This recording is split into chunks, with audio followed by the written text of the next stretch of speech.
Hello বন্ধুরা, তোমরা সবাই কেমন আছো? আবারও চলে আসলাম আরেকটা দারুণ স্বাদের রেসিপি নিয়ে। আজকের রেসিপিটা আশা করি তোমাদের কাছে খুব ভালো লাগবে।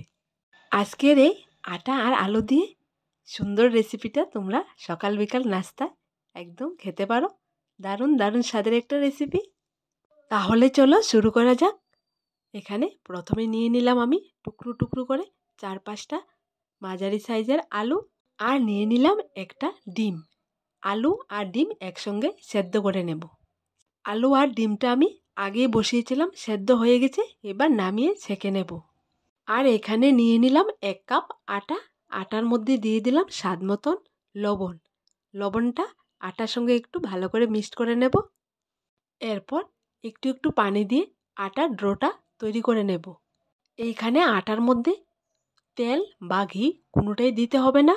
একদম সিম্পলভাবে তোমরা নাস্তা বা টিফিনের রেসিপিটা বানিয়ে নিতে পারবে। দেখো বন্ধুরা, আটার খামিরটা আমি রেডি করে নিলাম। ঠিক এরকম করে তোমরাও করে নেবে। আর এখানে সেদ্ধ করা আলুগুলো ছিলে পরিষ্কার করে নিলাম। এই রেসিপিটার জন্য যা যা প্রয়োজন সবগুলো আমার সামনে নিয়ে বসে গেলাম, আর আলুটা হাত দিয়ে ম্যাশড করে নিলাম। এরপর আলুর মধ্যে দিয়ে দিলাম স্বাদ মতন লবণ, আর দিয়ে দিলাম কুচানো পেঁয়াজ।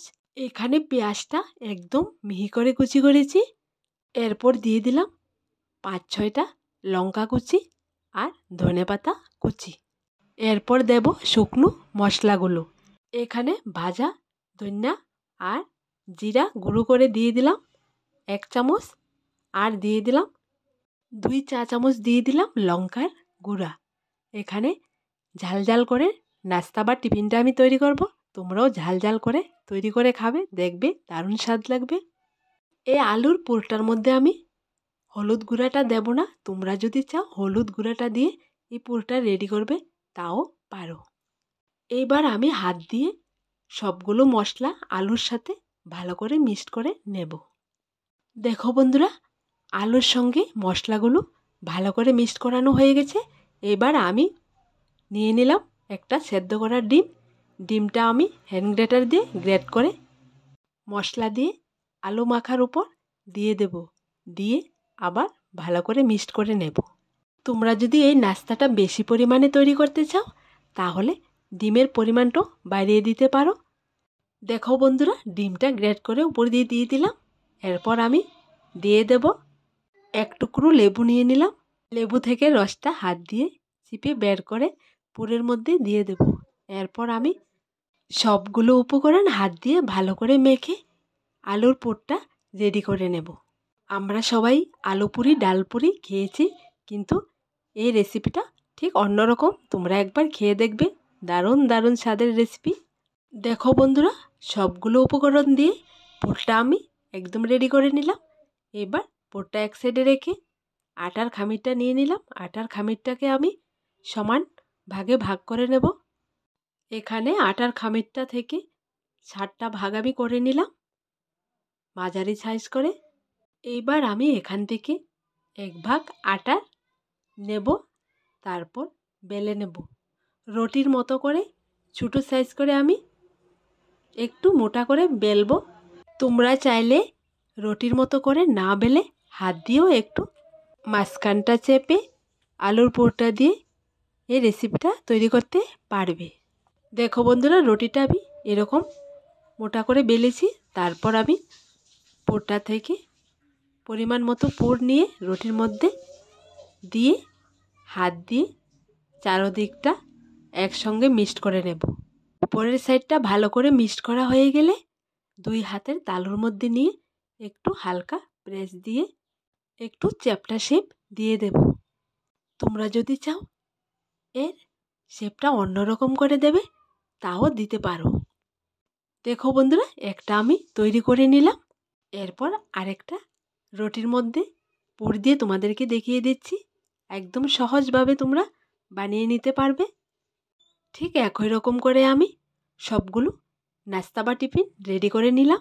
দেখো দেখতে কতটা সুন্দর হয়েছে।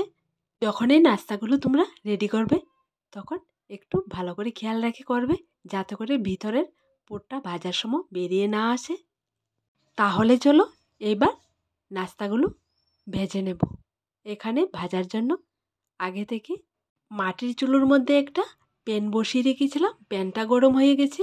এবার আমি দিয়ে দিলাম পরিমাণ মতো তেল। দেখো বন্ধুরা, তেলটা দেওয়ার পর তেলটা গরম হয়ে গেছে। এইবার আমি একটা একটা করে পুরভরা আটার নাস্তা তেলের উপর ছেড়ে দেব। তেলটার উপর 3টে পুরভরা আটার নাস্তা দিয়েছি। এবার হালকা আছে গোল্ডেন ব্রাউন কালার করে উল্টিয়ে পাল্টিয়ে ভেজে নামিয়ে নেব। দেখো বন্ধুরা, এক সাইড হয়ে যাওয়ার পর উল্টিয়ে দিলাম। দেখো কালারটা কতটা সুন্দর হয়েছে। ঠিক একই রকম করে আমি আরেকটু ভেজে নেব, যাতে করে দুই সাইডই সুন্দর করে গোল্ডেন ব্রাউন কালার হয়ে যায়। এই নাস্তার রেসিপিটা তোমরা যখন ভাজা করবে তখন কয়েকবার উল্টিয়ে পাল্টিয়ে তারপর ভাজা করে নেবে, তাহলে দেখবে একদম ফুলকো ফুলকো হবে ভেতরে। দেখো বন্ধুরা, প্রথম যে 3টা দিয়েছিলাম হয়ে গেছে। দেখো দেখতে কতটা সুন্দর হয়েছে আর ফুলে কতটা ফুলকো ফুলকো হয়েছে। কালারটাও বেশ সুন্দর লাগছে। তেলটা ছেঁকে নাস্তাগুলো নামিয়ে একটা প্লেটের মধ্যে রেখে দেব। এরপর আমি বাকি নাস্তাগুলো ঠিক একই রকম করে ভেজে নেব। এগুলো নামানোর পর বাকি নাস্তাগুলো আমি তেলের উপর দিয়ে দিলাম। দেখো বন্ধুরা, পরে দেওয়া নাস্তাগুলো আমি উল্টিয়ে পাল্টিয়ে গোল্ডেন ব্রাউন কালার করে ভেজে নিলাম। সবগুলো নাস্তাই ভাজা একদমই রেডি। চলো তোমাদের একটা পুরভরা আটার নাস্তা আমি ভেঙে দেখিয়ে দিই। দেখো ভেতরটা দেখতে কতটা সুন্দর হয়েছে আর কতটা ফুলকো হয়েছে। তো আমার এই আজকের সিম্পল রেসিপিটা তোমাদের কাছে কেমন লাগলো ছোট্ট একটা কমেন্টে লিখে জানাবে। আর ঘরে থাকা সামান্য উপকরণ দিয়ে এই নাস্তার রেসিপিটা তোমরা একবার ট্রাই করে দেখবে। আমার দেওয়া রেসিপিগুলো তোমাদের যদি ভালো লেগে থাকে তাহলে চ্যানেলটাকে লাইক, শেয়ার এবং সাবস্ক্রাইব করে পাশে থাকা বেল বাটনটি অবশ্যই ক্লিক করে রাখবে, যাতে করে আমার দেওয়া নতুন নতুন রেসিপিগুলো সবার প্রথমে তোমরা পেয়ে যাও।